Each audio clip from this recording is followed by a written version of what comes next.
Hi, I'm Matthew Labbe. I'm a PhD candidate studying batteries and other energy storage systems. I was asked recently, what is a battery and what kind of energy is in a battery? And so a battery is an electrochemical storage system. So the energy is stored in chemical bonds. Now what happens is we have an electrochemical reaction, which turns that chemical energy into electrical energy through the flow of electrons. Now, there's something called a primary battery, and that's when you have only one use out of the battery before you throw it away. A secondary battery is a rechargeable battery, where we can reverse those electrochemical reactions to turn electrical energy back into chemical energy, back into the bonds of the material. What are the parts of a battery?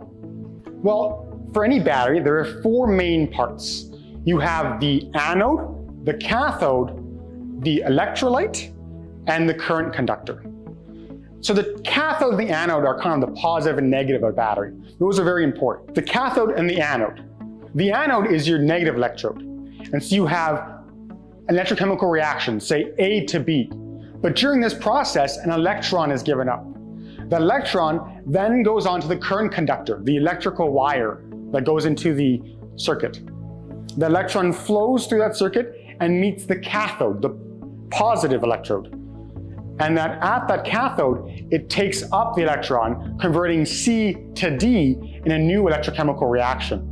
Now that flow of electron is only half of a complete circuit. We need to finish the circuit by having another species transfer current or electricity from the cathode back to the anode. Now for the current conductor and the wire, those are electrons. And then now in a battery, we have an electrolyte, which allows ions to flow through the battery from cathode to anode. If you have a negative flowing from anode to cathode, you now need to have either a positive anode to cathode or another negative but going from cathode to anode. That way it's a complete circuit. So if we had anode to cathode for electron, we could have a anode to cathode for a positive species, say a cation, we call them. Or you could have cathode to anode, the opposite direction, for a negative species, an anion.